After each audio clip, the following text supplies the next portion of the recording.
So this is our construction clip for our beautiful new dress, the Classix Nouveau Primavera Dress.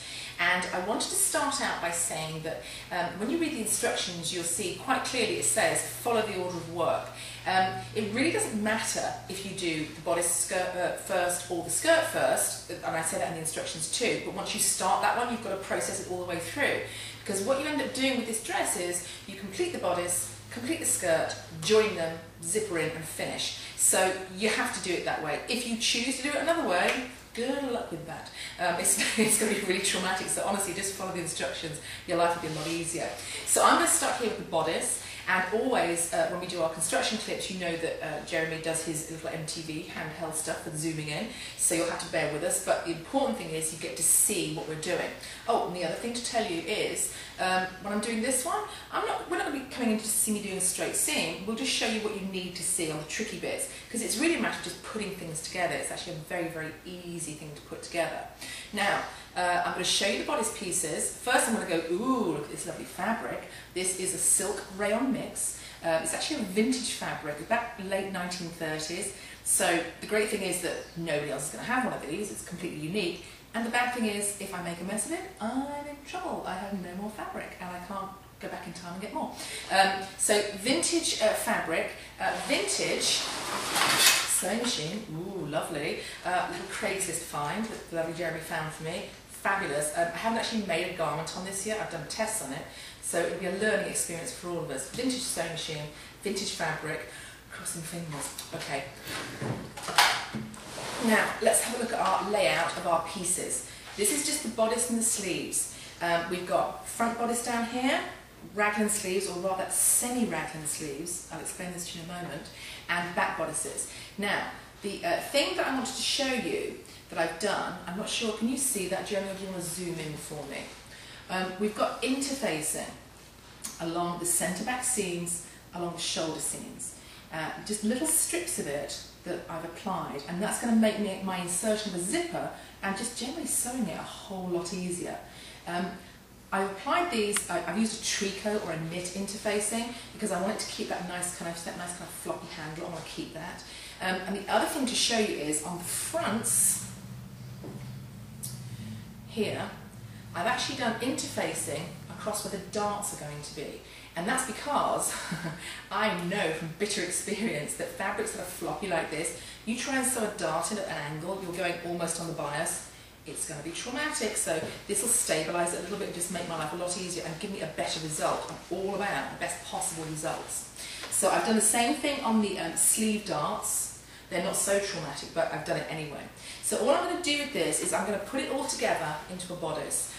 Front darts, sleeves on the back, shoulder seams, you'll see it when I show you it. I'm going to do it, I'm going to press it up, I'm going to show you back again what it looks like, and then we'll go on to the next process. And don't forget with this, although it's marked as an intermediate level sewing thing, it's actually not very complex, there's just a few more steps.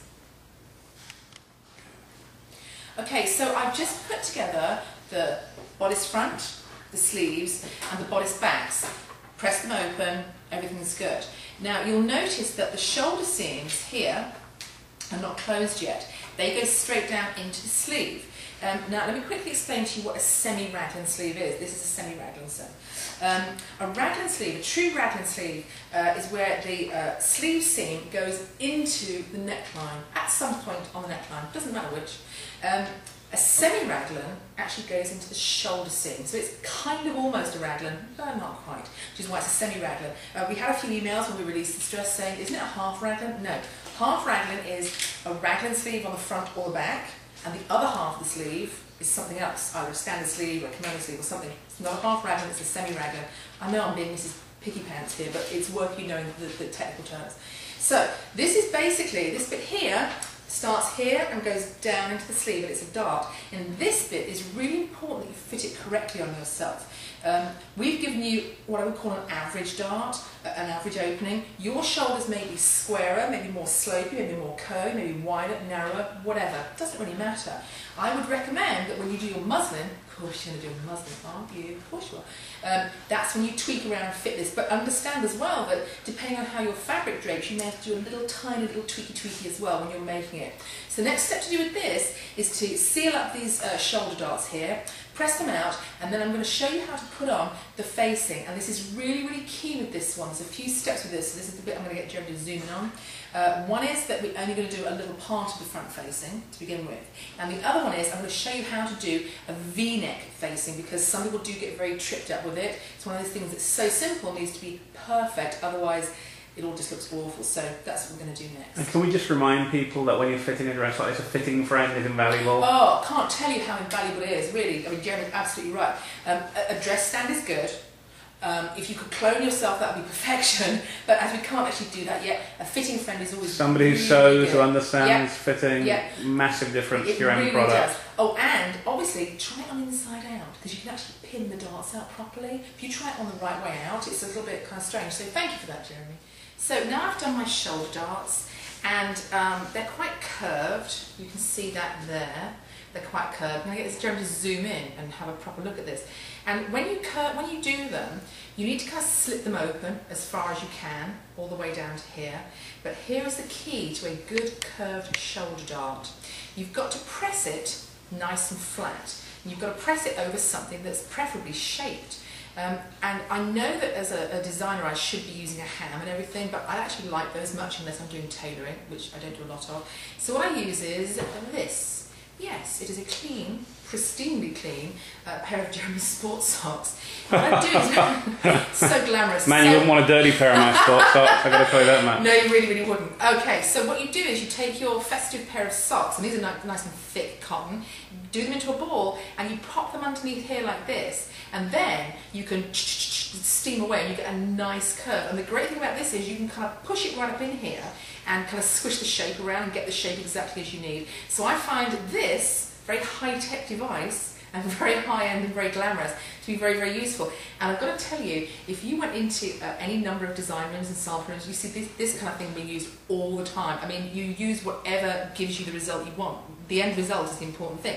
So for a curved shoulder dart, a balled-up pair of clean socks works a treat. Okay, so now we've got the sock bit out of the way. I'm going to show you what I'm going to do with the front facing. Now, if you look at the pattern, you will see that obviously we have two necklines. We have a boat neckline. Across here we have a V neckline. The boat neckline and the boat neckline facing match up. They match up perfectly. This does not. The V neckline on the dress and the V neckline on the facing do not match up, and they shouldn't, and I will tell you why. A correctly done V-neck facing will always be a little bit shorter at this edge here than the neckline, because what you want it to do is kind of go like this and just kind of pull it in towards the body. If you don't, what you get is baggy V-neck, and baggy V-neck is never good, quite frankly. So don't forget, I've interfaced. I've done my little strip of interfacing around here, around the neckline, and I've faced the whole of the V-neck facing. So what I'm going to do is this. I'm going to quickly talk you through it, and I'm going to do it while Jeremy has a good close look at it. And this is not my method. This is actually something I learned from Kathleen Facinella, who has the Fashion Incubator blog. A very smart woman, knows her techniques. To do the V-neck, we're going to basically start just above the point here, so down to the point and up. And then for the other side, we're going to reverse it and sew from here down to the point and up. So you basically get two lines of stitching over there, which means that it's really sturdy at the point. You can clip right into it and you get a really nice sharp point. You can see this V-neck has come out really well, because that's how I did it, and it's a really easy technique, but once you do it, you'll go, oh, got to do that again. Now, when we're doing this facing, let's bear something in mind. This is one of the reasons I want to do this tutorial, because it's like a little bit of a strange method. We're only going to sew kind of the front facing on. I'm going to leave the back necks flapping, because we're going to complete the back neck facings when we do the zipper right towards the end. This bit here, see that edge there? That's going to fold down, sorry, I'll put it the right way up. That's going to fold down to here, and that's what your gathers are going to attach to on the inside. And there's two reasons I've done it this way. One is that it really annoys me when facings flap around. It really does bug me. I like them to be sealed in somewhere, and this seals them in. And the other thing is this. With this dress, it's got two portions of gathering on the bodice and on the skirt. And it's easy to gather something onto a straight edge, but if you're gathering to gathering, you've got to kind of eyeball it and say, is it right, is it? No, we don't want that. I want to know exactly how much gathering I have to do. So you will find on your facing pattern that if you gather in and you match your gathers from here to here, it will be perfect. You match the notches, gather it in, match it to there, it will be perfect. And you'll find also that the facing patterns on our pattern, they're all slightly different for each size, because you need more or less gathering depending on your size. So let me go ahead and pin this up, and then Jill will come around and film while I'm actually sewing it up. Alright, we ready? Yep. Okay. Alrighty, so now we're going to start and do the V-neck. And I've already done one half of it. You can see I started my stitching here, I went down to the point of the V-neck, and I went all the way up here, almost to the shoulder, to there. And I left it there. Now I'm going to repeat the same action on this side, and you'll get to hear my lovely new machine and how it purrs like a kitten. You'll also have to excuse my shaky hand. Yes, it is. We've definitely gone down to the MTV section here, but that's all okay, because I want you to be able to see it. Alright, so I've put my needle in right on top of the stitch line, and of course we have the fun of the... now this one, when I have to reverse it, I have to push this lever up, so I'm just going to do it very... I didn't see the lever. Oh, that's okay. Well, in case you're wondering why my hand's flailing around this side, that's why. Now, can you hear that? Ooh. Right in a bit there. Now I'm going to lift it, pivot it, and I'm just going to sew up the other side all the way up to the shoulder. And then I'm going to show you how I clip it in at the neckline and make it gorgeous. Now you can see I've got this nice sharp V here, and what we've got to do now is clip into this. Now I'm really bad at clipping into these because I'm always kind of scared of going through the stitching, which of course you won't, and even if you do, it's on the bias, it won't fray, but here is what I do. I basically do this. I fold it in half along the centre front, like this, and I clip it off like that, or I actually go down to the stitches. I'm just hoping Jeremy can get this because it's a bit tricky for him doing the old handheld. So I do that. Okay, snippy snips straight in there. Now what I'm going to do is I'm going to understitch this almost up to where I finished stitching and turn it inside out, and then we're going to get the clever bit. So now I've done my lovely V-neck. You can see it's all nice and sharp and crisp and gorgeous. I've only understitched and pressed it under about halfway up the front neckline. You'll see why later on, because we've still got the back facing flopping free. It needs to for the moment. So we've got that, we've pressed it underneath, and what I've done is we've got two notches here, which you'll see on the pattern, and you've got a centre notch as well. Centre notch is really important. In fact, let me put a festive pin in it, and then we'll see exactly why it's so important. Okay, so here is the facing inside. You see, comes down like that to the waist. And what we're going to do now is we're going to draw up these gathering stitches so that the edge of the gathering stitches, the notch, meets the edge here. And that will give you the perfect fitting bodice. So let me do that, and I'll show you how it looks. So, yeah, bodice is almost completed now. I've done the gathering, and you can see I've basted it to the facing. There's the facing on the inside, all basted down together. Basted like that. That's basically both your fitting and your design detail on the front. It's really, really simple. I've basted it right through the facing so it stays where I want it to be. Now, bear in mind, when you're making this dress, it is a loose-waisted dress, as in it's kind of semi-fitted to the waist, it's not tight. If you want to make it neater to the body, obviously do a tiny bit more gathering. You can't like pull it in a whole lot, you can pull it a little bit. If you want to make it a little looser, more like a straight dress, you can release the gathers a little bit. It's really down to what you want, but I would say, especially if you're muslin, do it exactly as the pattern first, see what you want to adjust later. And do bear in mind that your fabric, the fabric you use, will possibly mean you want to tweak a little bit of gathering, but you'll have to wait and see.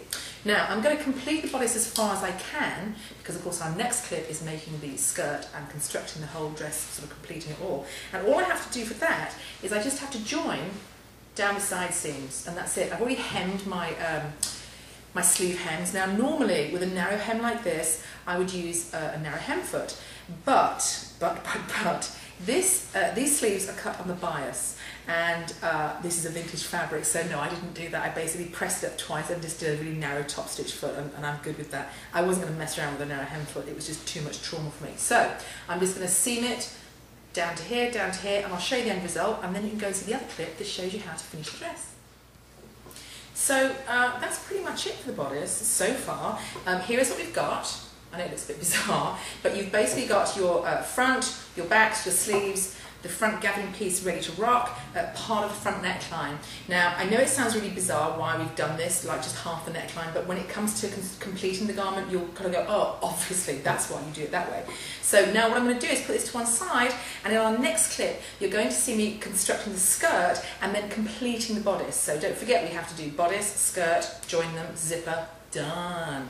Okay, hope this has been useful, and now you need to go and watch the second clip.